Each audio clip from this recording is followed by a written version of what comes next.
This Sunday. Every Sunday. Side by side at the microphone, from the green light to the speed trap, Chris Switzer and Ray Carino calls them as they sees them, and you better believe them. Here! Relevant news, biased opinions, and outright bullshit regarding every aspect of automotive culture. Gasp at mechanical trickery never before revealed over FCC-regulated airwaves. Thrill to the explosive tension as Chris and Ray cuss each other down the track and barrel roll across the finish line, laughing at certain disaster as they shake hands for the devil. All that and much more this Sunday at high noon on the Motormouth Radio Hour. Call in and speak live with the Wizards of Speed and live feed, Chris Switzer and Ray Carino. Bring the whole family. Kids under 12 get in free. Every Sunday at noon on WHPC. Take the Long Island Expressway to the Meadowbrook Parkway and look for the sign saying no parking on the expressway and no express service on the parkway. Go right on Highway 24 to Garden City. $2 all-day parking includes pit pass. Sunday! Well, hello, drag racing fans. Chuck McDonald with you here. Along with John Gill here in the broadcast booth. And also everybody's favorite color commentator, that's me, Skip Hopper. All right, at 13:32 in the right lane's going to bring home the Joey Skillyunky Camaro into the final round a little bit later on, where he's going to have to take on that big mean Mopar of Kenny Contarani. And speaking of Kenny Contarani, earlier today I was taking a walk through the pit area there, Skip, and I got a chance to talk to Kenny and get him away from the car. You know what? You're in the pits too. And if you want to talk to either one of us, your hosts, Ray Guarino, Chris Switzer on Motormouth Radio, Long Island's only automotive talk show, you can talk to Chris about his big green mean Mopar. You can see what kind of trip it does down the track. What do you think? Yeah. So we're doing it a little bit different. Mixing it up a little today, Chris. We're just kind of throwing the stuff in the air and see what comes down. And playing radio host. Like this show. Want to see what it's all about. I did fire up the Mopar yesterday, and it was like, 40 degrees up here? I figured, there's my chance. Fired that thing up, and it ran. Okay. It did run. That's good. Hooked the battery back up and started it. It ran. It gave me the usual Mopar cold weather problem. It's like waking the dead. Yeah. It gives you that da-da, and it's still running. I haven't fed any gas. I'm like standing back, just watching it slowly run, and then it miles out, and then it gets on a high choke and sits there and after about, I don't know, 5-10 minutes. Yeah. Well, that's what cars with carburetors do. Yeah, exactly. Yeah, I had to get the car out of the garage. I had to get the Camry out of the garage. I needed the garage yesterday because of a problem that turned into a project. Uh-oh, what was that? Yes. On I-95, heading back in the afternoon, and all of a sudden, I saw it out of the corner of my eye, Ray.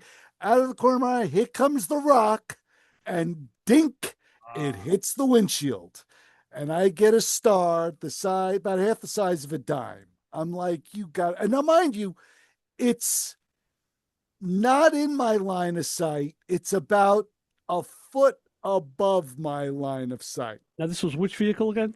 The Explorer. The Explorer, okay. The Gotcha. Former cop vehicle. Yep.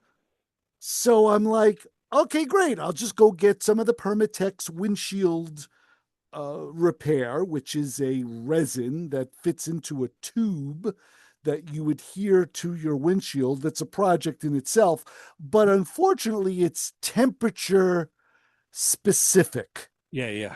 So you have to work with this product while the windshield is anywhere between 50 and 100 degrees. Right.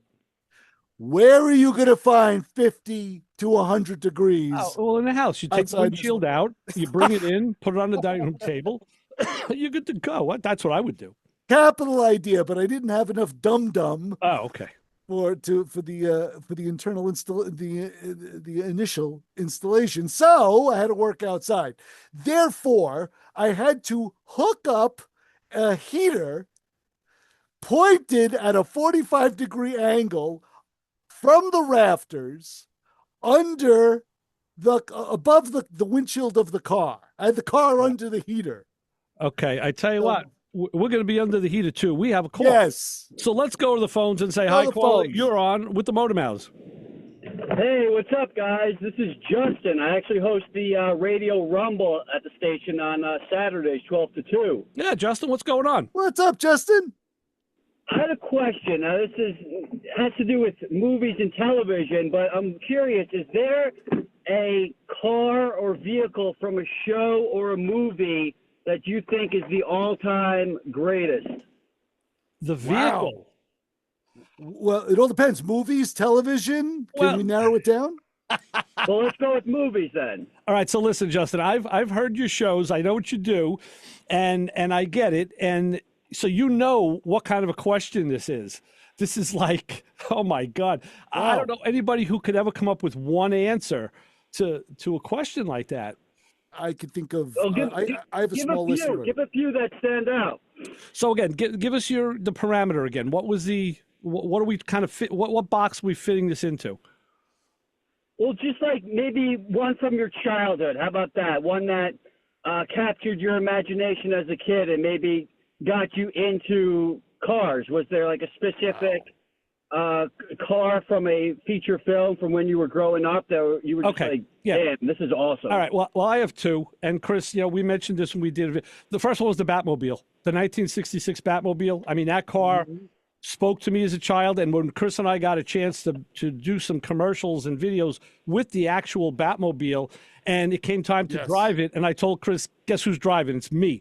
I said, I've been waiting to do this since I'm 8. And that's it.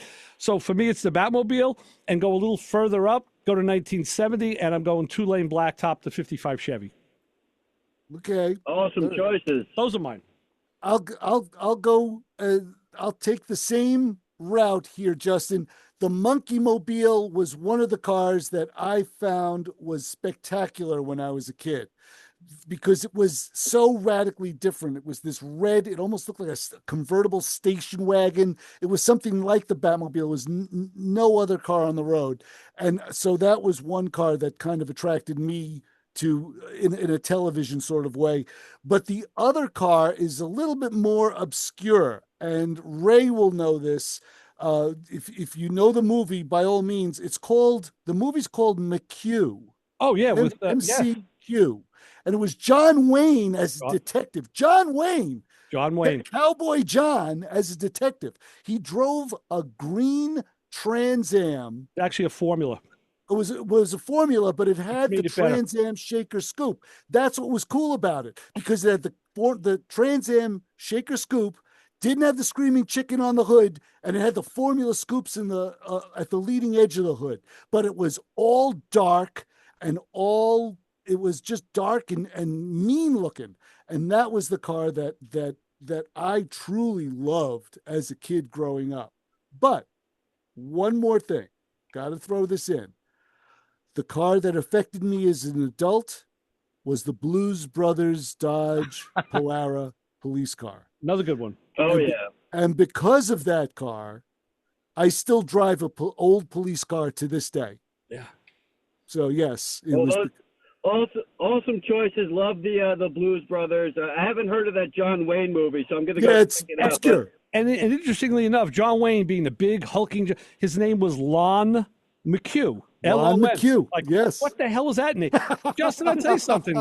One Sunday, you should come in and sit with us on the show, and we'll do a show about this, because we have people call us throughout the year asking us about favorite car songs, car movies, car TV stuff. We could go on about this for hours. So well, it's the truth. I would love that. Yeah, I would love that, guys. I'm going to continue listening to the rest of the show. Have a good one, boys. All right, thanks, Justin. So long. Take care. Thanks, Justin. Thanks for the call. There we go. Yes, Justin knows quite a bit of stuff on his station. He's quite active, which is very good. And it's a shocker that someone that actually does another program on this radio station actually listens to us. Well, Rita does. We know Rita does. We know that. Yes. There's a few people who do. Yes, Bill does. Yes. Yeah, Bill. Yeah, Rob Leonard sleeps. He takes a nap to our program, which is. And there's another one too. Yes, Cole, you're on with the Motor Mouth. Shoot. Hey guys, how you doing? Happy Valentine's Day yesterday to you guys. Cliff. Hey, Cliff. Justin, listen, first of all, I got to start listening to Justin's show now because he came up with a great topic. And you're right. Sure. You could do a whole show on this topic. Oh, God. But I want to throw my two favorite cars out. Go. One of them is, I believe Mannix drove one season a Dodge Dart GTS. Yeah. And you know who did. And you know who customized the car? Was that Barris? George Barris. Yeah, GB himself. And that's a pretty rare car in Mopar circles. The GTS was like kind of an odd one for Chrysler to even pick out. Right. My second one, I believe it was a Chrysler. You guys would know better. Dean Martin was in a movie where he drove like the station wagon, and it turned into like a. It's like a bedroom or something. Yes, it's a Mercury.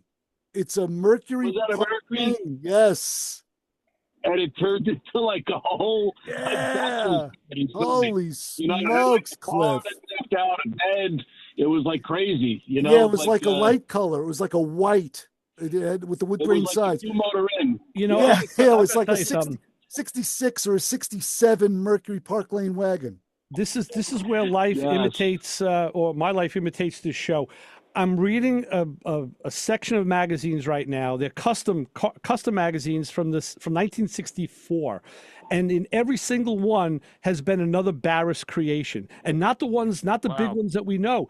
They were smaller deals, and I just read one the other day about a car he did for Sinatra and one he did for Dean Martin. So those guys were all over it, and I've been saving the ads. I was actually going to scan some of this stuff, Cliff, because I'm going to send you and Rick some of the custom Corvette stuff that was done back then. And it was funny as a little kid, like you people follow different things. I would always like to look at the end of the shows for the credits, like vehicles supplied by the Chrysler Corporation, and it was kind of funny because like every character in the show would have the same brand car. The Brady Bunch for a while was Chryslers, and then I think they went to Chevys afterwards. They did, right? Usually, he drove a convertible. The dad, right? He had a convertible, and maybe a Caprice convertible after that. He did a red Caprice. My three sons was all Pontiacs. So was My Dream of Genie. I Dream of Genie. Pontiacs. And of course, Bewitched was all Chevy. All Chevys. So, and it was funny because some great ponchos, right? It's funny when you see not only the main characters driving a brand of car, but every car in the street is the same brand. Like, oh, okay, I get it. Yeah.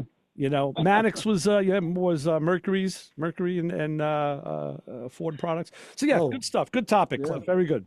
Good stuff. I shout out to Justin. He came up with a good topic. Yes. Would make a great show. Very good. And I agree with all your choices too, Chris and Ray. Your choices were excellent. Thanks, Cliff. Appreciate it. Thanks, Cliff.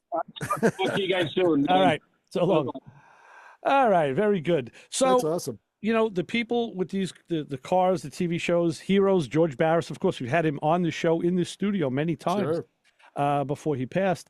Another just a total icon. And now that I'm seeing these things from the 60s, the early 60s, I'm like, wow, he really was even more ingrained than I thought. So he sure was.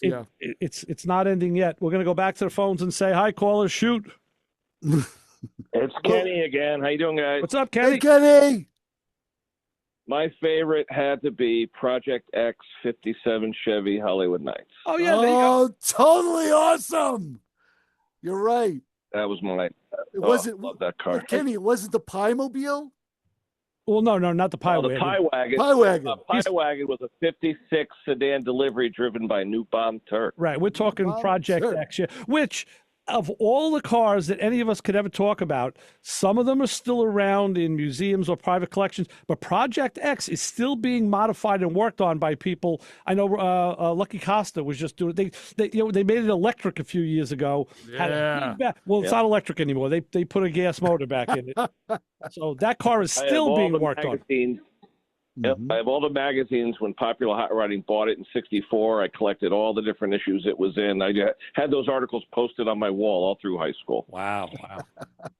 Perfect. Where was the Farrah poster? That had to be in there somewhere, like. Yeah. Right? You know what? I didn't have a Farrah poster. I liked Wonder Woman better. Oh, yeah, there you go. Okay, very good. The card. I like the dark. Another good choice. Kenny, it says a lot about you. I like that. Another good choice. I'm looking at you in a whole new light now. Right. Well, I think we're around the same age, guys, so we can relate. Oh, totally. Yeah, without a doubt. Exactly. We are all the same age. But yeah, Project X was a classic, especially when Tony Danza was driving it. And how that happened, I have no clue. But you do know in the movie when he was racing the T-Bucket, he did blow the engine. Right, because you see the smoke going over the roof of the car. He missed a shift and literally blew the engine. Oh, wow. Holy smokes. That's incredible. And the two-lane blacktop clip trivia was they almost killed the cameraman in that car because James Taylor was driving the car. He wasn't a car guy, but the end scene where he was going to do that quarter-mile blast, they told him, and that was a 427. That was a real race motor in that car with an M22. Yeah. They told him bring this thing up to $8,000 and dump the clutch. Yeah. But when he staged the car, he still had it in reverse. Oh, he brings it up to $8,000 and dumps the clutch, blows the drive shaft right through the car, misses the cameraman by millimeters. Yeah. I got an old one for you. How about Return to Macon County? Yeah, I think I have that one. Wow. Yeah. Nitrous oxide. That was all about nitrous. Right. 57 Holy Chevy smokes. too. Yeah. Yep. Very good. My brother-in-law collects Oldsmobiles, and he was into 1956 Olds WW and the Dixieland Dance King. Great movie. Excellent. I did some heavy research on that, Kenny, and of course the car doesn't exist. But what a great! Well, I mean, the fact that they had an anniversary edition. It wasn't a 50th anniversary edition Oldsmobile. It was just a custom car. But it had me fooled when I saw that movie. I'm like, they had the J2 in '57. Right, the J2 was their hot rod motor. Yeah. Right, they did, but they didn't have it like black and gold with the Nerf bar bumpers or the tube grill. For that car, yeah, great movie, great car, definitely, big fan of that. That's when I used to think Ford. Yeah, I used to think Kenny just looks for hot rod snowblowers. Yeah. Well, hey, if I may, I put in the text message telling people why not to buy from the box stores and Temu and Amazon. I got a quick story if you got a second. Go on. Go ahead.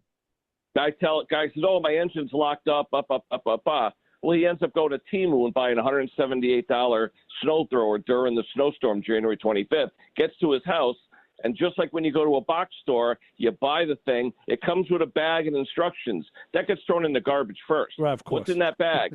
A little bit of oil. The oil. You know what? Yeah, I saw that. I saw that on your website. Yes, I saw that you posted a video on that. Right. Oh, it's crazy. Yeah. And the guy, I freed it up, though, a little Marvel mystery oil. Right. Put it in the cylinder for 2 weeks, kept playing with it. It runs good now. Good. Wow. Excellent. Freed up. Excellent. Amazing. Yeah. Good point, though. Pretty good. But the dealer, when you go to a dealer, they prep it. They show you how to use it. I really trust the dealers, Yeah, without a doubt. Don't blame you. You're absolutely right. Good advice, Ken. Thank you for that. All right, guys. Take care. Have a good weekend. All right. So long. You too. Be safe. So we got some stuff brewing here on the text at 203-670-4127. Got Mad Max, the Mad Max Ford. What is it? A Ford Falcon, I think it was. The Australian, yeah. Yeah, the Dean Martin car was the 66 Mercury Colony Park wagon. I said Park Lane. Okay. Joe the Undertaker says all the cars of Matt. He says Matt Helm was the Dean Martin show that the car was in. Right. And of course, John says, "Wow, busy phone day." It is, and everybody else knows how to do it, but you can too. You could dial 516-572-7440. Yeah, my head is spinning now. All the cars. I know. We came right out of the gate. So we're talking about heroes, hero cars, hero builders, hero this, hero that. I want to tell you about a local hero. Oh, I didn't get to tell you about it last week because we had Mike from Mike's Carburetors on, which was a great show. You should go back and listen to that. It was a good show. Go to iHeart, go to Spreaker, and you can find that, or on our social media, we link to it. Motormouth Radio on Facebook and X, and it's real_Motormouth Radio on Instagram. And you can find the links. We put a link to the video because this show goes on YouTube later on today. Motormouth Video and Motormouth Radio on YouTube, or you could listen to it on Spreaker or one of the other audio sites. But so I didn't get to talk about it a couple of weeks ago. Remember, I told you how my last trip down south, I was trying to work on my daughter's car, and I was going to do brakes, couldn't get the wheels off because the guy at the Mavis store didn't give him back the wheel lock key. Right. Well, guess what I have. Guess what I have. That is a wheel lock. Either that or a very strange looking socket. No, it looks like a wheel lock. It says RAV4 on it. Well, that was my thing. Okay. Yeah.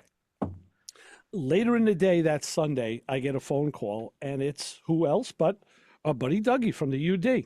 Oh. And Dougie says, hey, I heard your story about your wheel lock key with your daughter's car. And I said, yeah, what are you going to do? So he had some flowery expletives about how somebody in his family had lost the key also. And said, but flowery expletives. Yeah, I don't want to say what they are or who they are. No, because I'm sure there were a lot of F's and K's. So he said to me, they only made X amount of locks and key combinations. I said, yeah, we talked about that on Playing in Traffic. McNamara Brian had some information about that. Right. And he said, and basically most of them are made by McGard, the wheel lock company. Okay. So I said, okay. So he said what he had done is he got in touch with McGard. They took the year, make, model of the car, and he sent a picture, and they were able to get him a key just like that. So, wow. The next day, Monday morning, I call McGard. They're in upstate New York. They're way up by Buffalo. Okay. I spoke to a really nice woman. I gave her the information, year, make, model. I told her I took a picture of each of the 4 locks before I left. Good idea. They're all the same, but still, I took a picture of each one anyway. Send me the pictures. Within a half hour, I get an email telling me, okay, this is your lock key number. This is the lock. This is how to order it. I was like, get out of here. So I call back, and I wanted to place the order. And I said, but I need 2. I need 2 keys. Okay, we can do that. I said, but I need 1 to go to North Carolina and 1 to come to me on Long Island. And she goes, well, we can't split the order. That's the problem. I said, it's not a problem. Make 2 orders. That's all? Yeah. So in 5 to 7 days, I think it was 5 days, I get mine in the mail. I check with my daughter. She got hers the same day.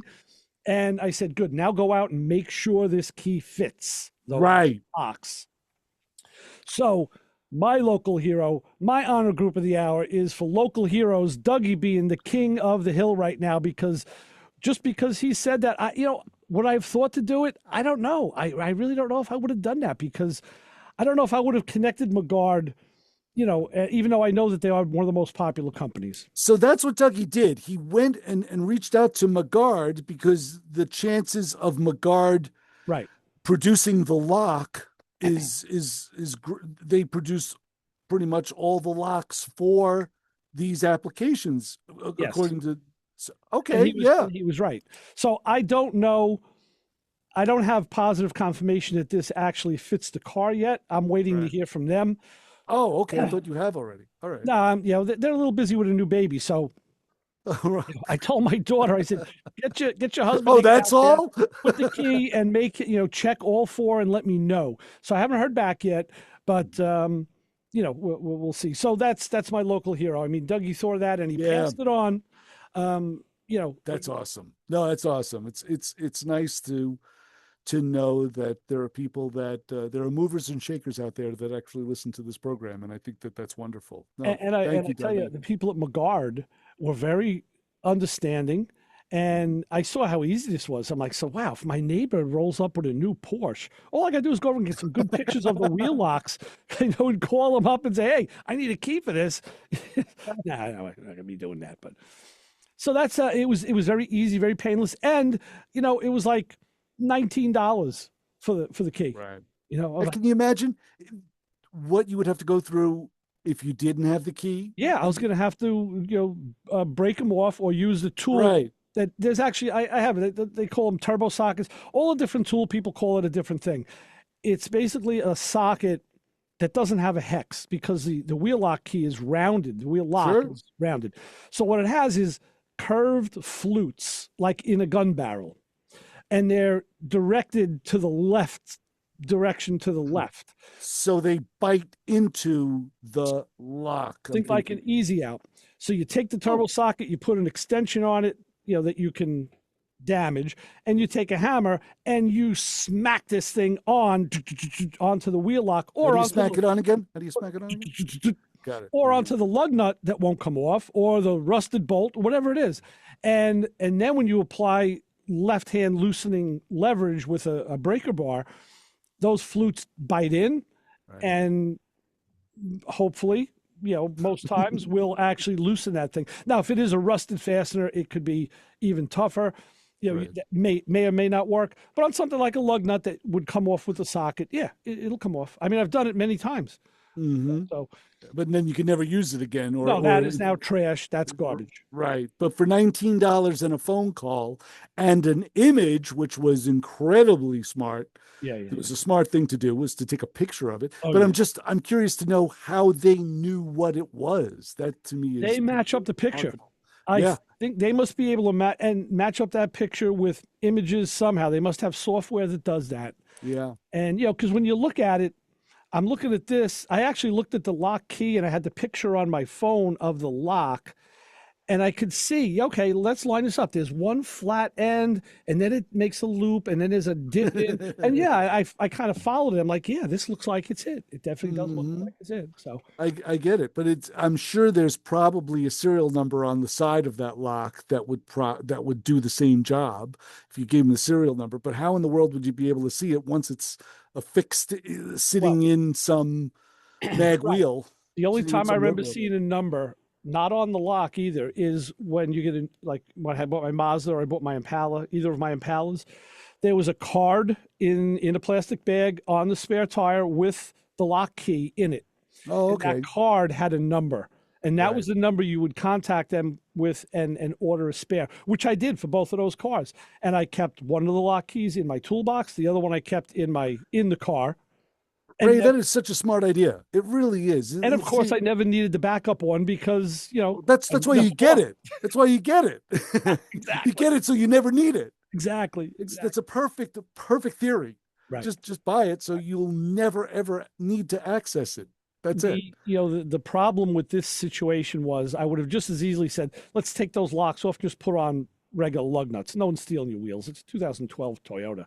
But the thing is, they're 700 miles away from here, so I can't do that job till I go back. And in the meantime, if there's a flat tire that happens, now we have a problem. So that's why I wanted to just fast track this. Let's just get a key, and then if we do something later, we could always do something later and chalk this up to cost of business. That's it. Mm-hmm. So, and you'll know enough to take your key. I will be down south. Actually, my wife and other daughter will be going down next month without me, and I'm going to send this key with them to have them check it. So we'll see how TSA feels about this in some of the So anyway, it's the bottom of the hour. We're going to take our break. Let's take care of that stuff. Let me tell you that our WHPC weather forecast is powered by Pantano's Gourmet with locations in Hewlett and Uniondale. As I look out the WHPC weather window, I see it is nice. It's not really sunny, but it's not gloomy. It's kind of half and half. And today, weather's calling for cloudy weather. High of 38. It's nice enough. I'm back to wearing my vest. I'm not wearing a jacket anymore. Right. So that's good. Flannel shirt and a vest, and I'm good. Tonight, I'm freezing my butt off down here. I'll tell you that. No, we're good here. Tonight, they're calling for periods of snow. And they said maybe about an inch by us. Low of 29. Maybe an inch of accumulation. That's about it. And tomorrow, Monday, will be flurries that'll end early. Sunshine in the afternoon, high of 37, and on we go for the next couple of days. But the warming trend is happening. The ice is melting, thank God. I know. That storm that's coming in is literally taking over the whole entire East Coast, and it's just skimming you guys. Right. And from what I heard, Kenny and I may not be getting any snow. So excellent. So, yes. Yeah, it's actually good to be living here right now. It's better than it has been. Like I said, my daughter in North Carolina had more snow than we had a couple of weeks ago. Yeah. But the other thing that we talk about all the time is listening to the show, how you can get the audio. Well, you can also, if you have the WHPC app, you'll have access to the show. So you can download and update that app to win a $200 gift card to Uncle Bacala's Italian Seafood and More on Jericho Turnpike in Garden City. We just had our staff meeting this past Monday night. Yes. And the food was provided by Uncle Bacala's, and I chowed down like a gavone. I tell you, I was elbowing Rob Leonard away from the... What? Oh, yeah.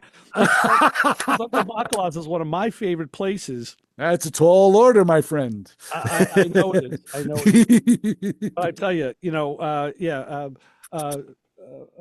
elbowing the best right there. I know. There were people like, hey, what are you doing? I'm like, I'm getting out of my way. But anyway, so download and update your WHPC app now, and thank you for listening to 90.3 WHPC. With that, Chris, do we have an honor group of the hour? Yes, we do on this fine, upstanding Sunday. The Motormouth Radio Honor Group of the Hour goes out to the individual or individuals that have every screwdriver ever made. Are you that guy? The one with 17 screwdrivers in every shape, size, and questionable condition? And not a single one within reach when you actually need it? Do you have tool drawers filled with flatheads, Phillips, Torx, square drives, and at least 3 that don't belong to any known civilization? Yet, somehow, when it's time to turn a screw, not one can be found. Today, we salute the flathead that is now a pry bar, the Phillips that has been used as a drywall hole punch since 1998, and the good one that everybody remembers, but no one ever seen. So if you are the individual with the motley assortment of questionable and unique screwdrivers, then you are part of the Motormouth Radio Honor Group of the Hour this week. We all have that. We have that. And I told you about some new ones I bought. They're actually new old ones, Craftsman diamond-tipped screwdrivers. Mike Judy has a set of them that I saw years ago, and I actually searched them out. They're not made anymore, and I got a new old stock set off of eBay. Phenomenal. But tell you what I did yesterday. I was putting stuff back in the garage after I spent the day at the shop. I had to put some equipment back, and the snowblower was in the garage, and it still had some ice caked up on it. I said, you know what? As this stuff is melting, let me get that ice off.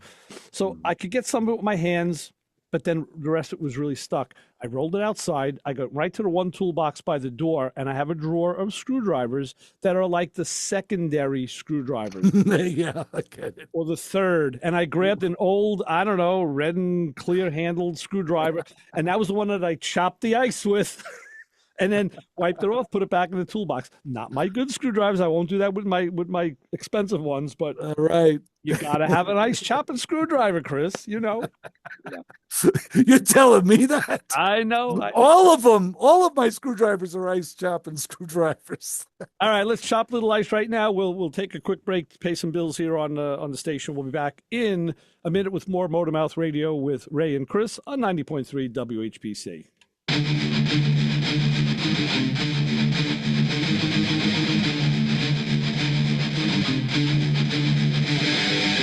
Shut up, sit down, you fool. Welcome to school. We'll be back with answers to your car questions. Give us a call at 516-572-7440. Oh, I should have said the Motormouth thing. This show on 90.3 WHPC is brought to you by CarStar Celebrity Chase Collision, with 2 locations in Limerick and Oceanside, who remind you that New York state law says you always have the right to choose which shop will fix your car. CarStar Celebrity Chase Collision offers a full range of services, 24-hour towing between Montauk and Manhattan, shuttle service, and they can help you with a rental car arrangement if needed. All repairs include the CarStar Lifetime Nationwide Warranty, ensuring that the experts at Celebrity Chase Collision are always on your side. Y sí, hablamos español. More information is available at 516-593-0920 or online at celebritychasecollision.com. It's a call-studded program. We do have another caller on the line. Caller, identify yourself. Anthony. I called those guys with the cars one time. Oh, nice. The Motormouth guys. Oh, yeah. Those good old boys. There you are. Anthony, where are you calling from? I'm in Freeport.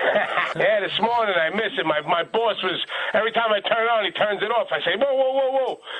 Yo, you better, may I give him a karate chop? That's right. Give him a karate chop. Give him that F5. I love it. Later, dudes. It's a pleasure, bro. Take it easy. That was amazing. My favorite caller of all time. Maybe all time. I have heard him with the Motormouth guys. That's why I recognized him a little. Hey, you, get over here. Every Sunday, 12 to 1, You are going to tune in to hear the Motor Mouths, my friends Ray Guarino and Chris Switzer. 90.3 FM, WHPC. You might learn something. Yeah, you may learn something. Actually, on this show, you may learn something about pop culture. Who knows? Yeah, I think my mom used to sing me that song to sleep at night. I think she might have. That's why a lullaby. Yeah. So let's kick off the second half of the show. We'll go to the third half later, and with the phone and say, "Hi, caller. You're on with the Motor Mouths." Hello, Ray and Chris. What's up, John? What's up, John? Not too much. I'm sure you guys went through the freeze last weekend. Oh, yeah. We're not wearing anything flimsy. Weird thing happened yesterday, and it's a discussion every November, December. Check your tire pressure, which I always do. Yep. And for Valentine's Day, I took my wife's car to the local detail shop, had it washed, vacuumed. John, you're a regular romantic. I love it. Right. Hey, somebody's got to take care of it, but yeah, true. But wait a minute, John, does your wife have a car? Does she keep the car like an extension of her purse or her pocketbook? Yes. I know exactly where you're going, dude. Mine too. That's why I get it. And there's just stuff everywhere. I took my truck, which I normally don't go to a car wash, and had mine washed, like Thursday last week. And I went, yeah, it's warm enough. Nothing's going to freeze. And I said, good idea. I'm going to take your car, get it done as a Valentine's Day present. So how did it turn out? Started, and the tire pressure monitor is on. The check engine light, mill indicator is on. Oil lights on. Oh my God. Oh boy. So I drive it, get all the stuff done. I come back and I go, I know it's a low tire. So I checked all the tires and I'm like, holy crap. And they were all like 3-4 pounds lower. Okay. Now I could have seen that when we had -1 temperatures last weekend. Sure. Mm-hmm. But I was like, wow, that's just bizarre. So I filled all her tires up and I said, for giggles, I'll check the tires on my truck. They were like 4 or 5 pounds low on every tire. Mm-hmm. Sure. Ray talks about this all the time, John. Yeah, but I never thought to do a second check, and I literally, I took the Mazda, I took the impound car today. That of course has the tag, do not impound. You kept the tag because I haven't used it, and because I got it out of the snowbank where it was. But literally, before I ran out the door first with my tire inflator, and I checked all the tires. And you know what? Just 2 of them were off by 1/2 pound because I just checked them probably 2 weeks ago. So yeah, the more you do it, the better it is. You'll find out that you'll go out there and say, I didn't have to do this today, but better to do that than say, hey, you got low tire pressure and you may have an issue with losing control or an accident or something. So you're on top of it, John. That's good. I'm glad. But I was sitting there going, yep, you guys preach that religiously as it gets cold in the fall. And John, I preach it all year round. And the reason is, as the temperature changes, the tire pressure changes. The general rule is, Chris, you could probably recite the rule by now. You've heard it for like 15, 20 years out of me. Exactly. It's 1 degree is...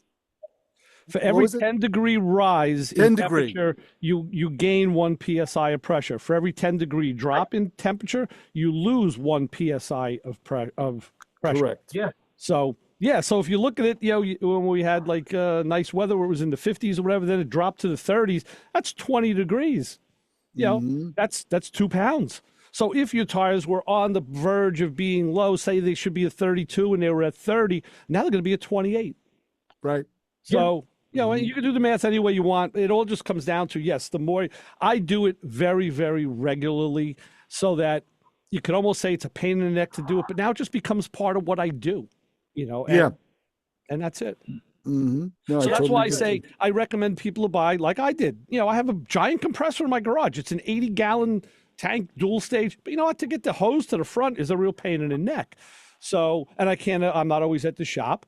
So I bought a Milwaukee M12 tire inflator. I leave it right by the front door of the house. So I know I can just grab it and run out. Like if my wife and I got to go shopping. Oh, wait a minute. She's still just getting ready, doing the last little thing she's doing. I grab the inflator, run out, and I check whatever car we're taking. I just put it on there and check the pressures. So yeah, but you were the exception to the rule.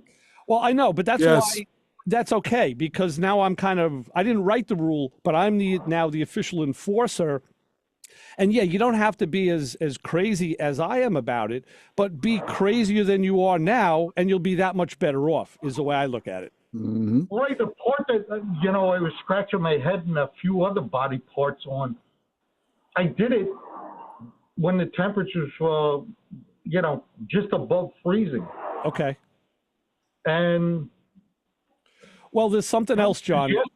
Temperatures yesterday were 43. Yeah, there's something else. And where did the air go? This is the problem I had with the Mazda. This is why I took the aluminum wheels off the Mazda and put steel wheels on it. The aluminum wheels, as they age, and some are better and worse than others, they get porous. And I was checking those tires and losing air. And I was dismounting the tires, cleaning them, bead sealing them. I mean, I went to the thing of like grinding the rim, the whole bit, and I still would lose a little bit of more air than I thought was normal. And it came to the conclusion, these rims are porous because of the age, and the air is leaking through the aluminum. So I said, off with the aluminum. The beauty thing is you can scrap them. You're getting like 20-something bucks a wheel. And I bought steel wheels. You spent $300 a wheel to replace No. I bought steel wheels, black steel wheel. I repainted them, put them on the car, and there you go. Now it's the Yakuza Cruiser, and now that problem doesn't happen anymore. So I'm just saying that's the other thing. It could I never thought about that. That's an excellent point. I'm going to give you one more thing to do. If you have a pencil-style tire gauge, which I don't really recommend using unless it's in a pinch because they're not the most accurate, you have to interpolate the scale.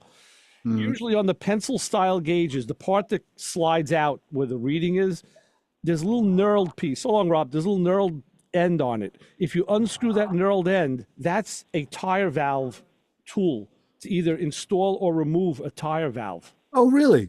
I know that. On many of them, the good ones, the Schrader ones. I've seen some cheapy offset knockoff ones that didn't have it. Or you can buy that tool at any auto parts store. Just take the valve cap off your tire and put that tool on and just see if you can get like a quarter of a turn. The valves loosen sometimes and let air escape. And it's slow because it's escaping into the cap, and then it has to get through the cap and the threads. So it takes a while, but I've seen it happen. So interesting. Yeah, I got... Right, as I said, I was scratching my head in a few other places. Mm-hmm. Have 8 tires be that low. Well, and I'm pretty religious about it, and I did it in December. December's way too long ago. Yeah. The only thing I can say, John, is, you can keep the conspiracy theories and all the stuff in the back of your head for when you don't want to go to sleep at night. The bottom line is, it is what it is. They were low. Add the air, and then go forward from there. Don't beat yourself up over it. Yeah. That's exactly what I did yesterday. Nice. Good. Awesome. Yeah, very good. Very good, John. Guys, enjoy the afternoon. Yep. And Ray, I just saw a Lake Speed. You got to get him back on. I love him. Mm-hmm. Yeah, Lake is very good. I just watched one of his videos last week. He had a new one out. Yeah. I watched one, and I actually left a review on his YouTube page. I go, I love you on WHPC. He'll say, "What? What the hell's WHPC?" What was that? Actually, when I was down in the area down here in North Carolina, we went to a big indoor flea market in the town that Lake Speed lives in. So I even said, I'm gonna knock on this guy's door and say, "Hey, Lake, what's going on?" Yeah, the heck out of him. He is just incredible, without a doubt. But, anyhow, guys, have a great rest of your day. Stay warm. You too, John. Be safe. It's almost shorts weather here in New York. Hey, I'm back. Like I said, I'm back to wearing a vest and no jacket anymore. Yeah, I'm not wearing anything flimsy yet. I was like, I need my shorts. Oh, where are they? All right, John, go search for the shorts. We'll talk to you soon. Take care. You got it, guys. All right, bye. Great show. Nice. Thanks. Very good. Anyway, it's funny John should mention that because I'm having an issue with the Toyota. I got a TPMS light that popped up, and I just can't seem to get rid of it. And I looked at all of the tires. Okay. All of them were low. They were all at 22 pounds, every one of them. Now, I don't use the car. It sits in the garage. Yeah. But I filled them up, and of course, I checked the light, and the light's still on. And I went, the spare. And I went for the spare, and the spare was at 35 when it should have been at 60. Okay. Yeah. So fill that up. There is one more link in the chain. Oh, what is that? The actual sensor itself. The batteries go bad. Yeah, that's what I'm thinking. The battery's bad. But I would like to I was actually thinking about getting a TPMS diagnostic tool. Okay. I just looked at one the other day because I want to add one to my arsenal as well. Mm-hmm. I don't have one. I used one at Tire Town. Last time I went in, my FJ needed a sensor. And they said, "Did you check it? Do you know which one it is?" I'm like, "No, I don't know. I don't have the tool." Right. I said, "Here." He handed me the tool. He says, go check it. Do it yourself. I'm like, okay. I went out and I read it. It's infrared. It reads wirelessly. Right. And I came back and said, yeah, it's the left front. And but I'm looking at the tool. I'm trying to remember who makes the one I was looking at. No, I think it was an Autel. It's an Autel. The one I was looking at was an Autel. Yes, very popular. It was about $300. Yeah, and the funny thing is, I was looking on eBay. They had one up for like $34, and I'm like, this can't be $34. It does too much. It's really nice. And then they said, basically, the instructions were, if you're looking for like the TP Model MS, whatever it was, click on that and insert it into the order. So I do, and that $34 went up to $220. So and I'm like, we're going to talk to Matt Gomez. Maybe he gets a deal on TPMS scanners. He can cut. Yeah, maybe. So I want to tell you another thing. Diagnostic on a windshield washers. That's this time of year you need them. Right. So the Mazda has been a problem for a while. The driver's side washer. There's two little squirters that comes out of the V, and the furthest left one is very weak. So I've gone through all sorts of stuff. So basically, what you do with something like that is what I did is I took the lines off. I blew through them, made sure there was no clogs. The squirters themselves can get bad. I took that out and looked at that. And then I've done this exhaustively, and I still have a problem. But right before we got really cold, before we had the snow, the left side was really bad. It was hardly squirting at all. I said, and to get up in there is a pain in the neck. It's really hard to get in there. And I found one more piece of the puzzle that had to be looked at, just like your TPMS. And it was the obvious one. Is there fluid in the reservoir?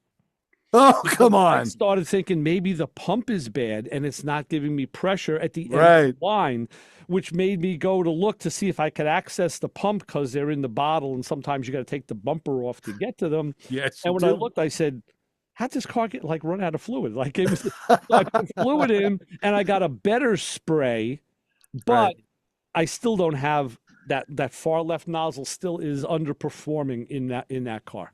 Just to jump back for a second, John just texted us at 203-670-4127. He says when he bought his Corvette that was 17 years old with the original tires, the TPMS was accurate. Says he wants to know what batteries they use.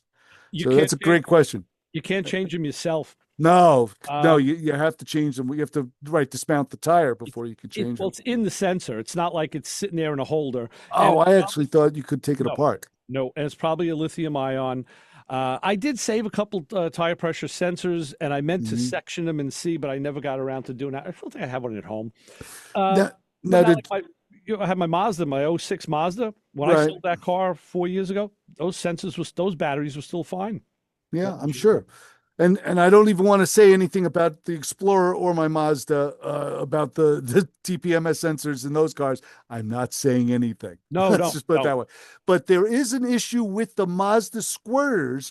There's a T tube, like a T section, like a T where the hoses come in and then join and then squirt. That on mine got clogged. Yes, that's why I said you take it apart and check for clogs. Let's check for a Yes. clog. Yeah. On the phone, say hi. You're on the Motor Mouths. I know that. My name is Liz. Yes, Liz, what's up? Hi, Liz. What's up?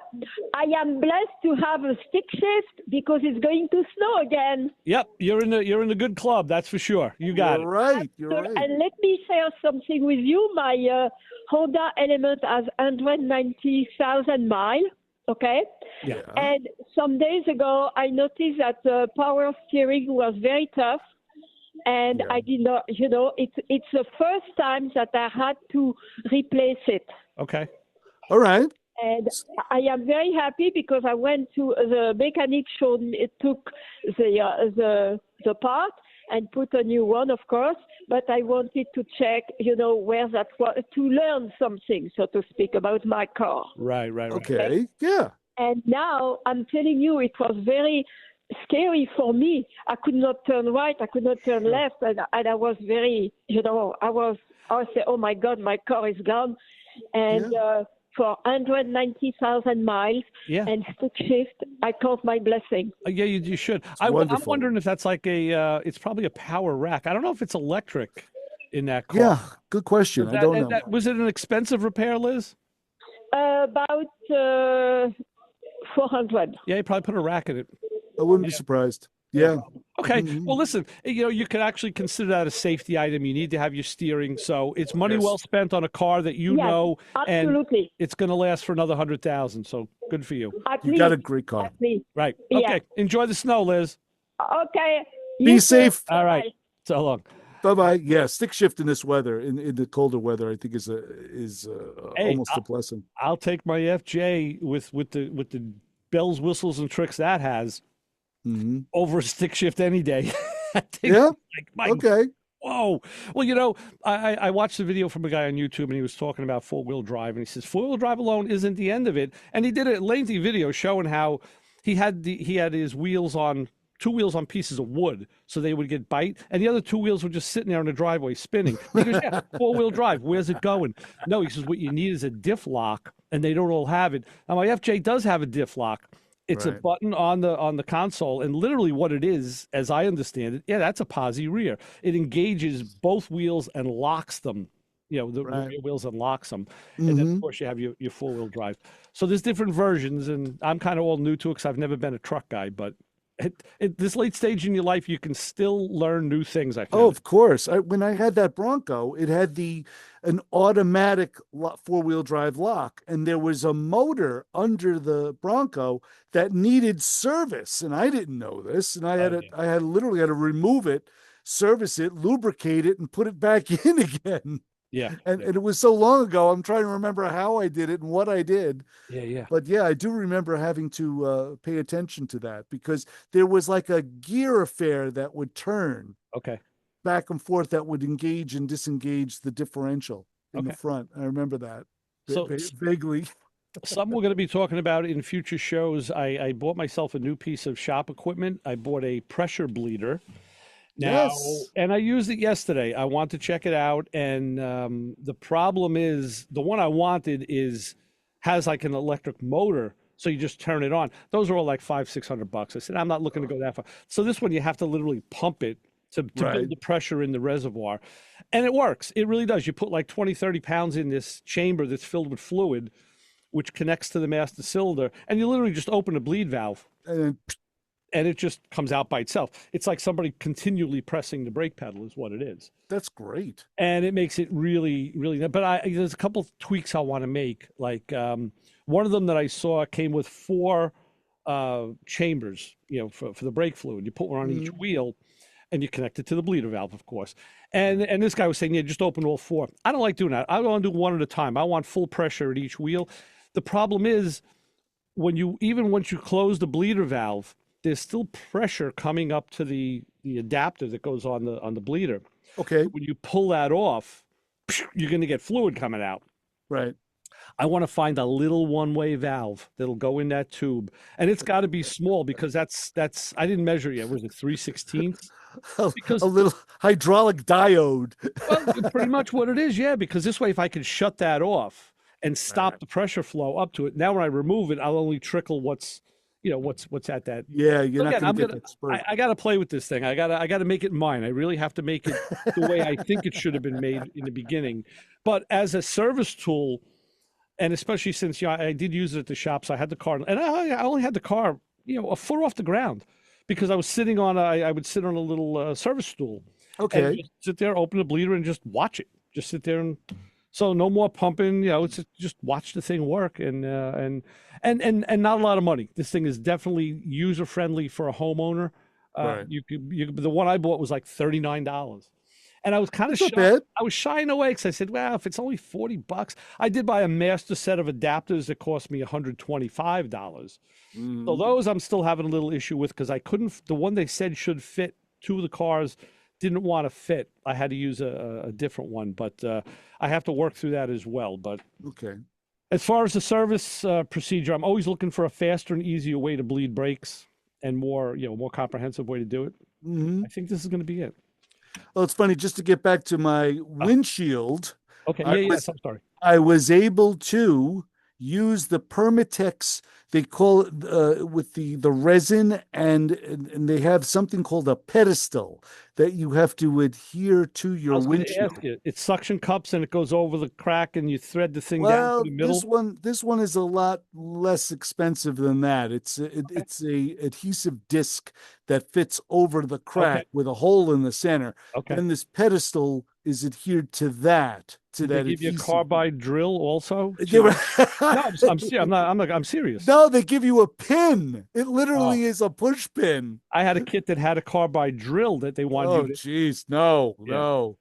But I was able to fill it with the resin and then get on there with this. It looked like a hypodermic needle. And what it's supposed to do is for some reason you draw the pressure away from the windshield, and then you apply like 10 minutes of that, and then you apply the pressure. There's 20 minutes of that, and the back and forth magic, whatever it is, I was able to from the underside, I was able to see that the most of that star was repaired. I'm a little shaky on the Permatex stuff, on the pedestal, and because it's not a exact science. But the funny thing is, because it needed heat, I had this heater, literally just a regular floor heater, suspended from the rafters of the garage, and it was heating up that part of the windshield. And I had to make sure that the heat was regulated so I don't snap the windshield in half, because one half is 40 degrees and the other half is like 100.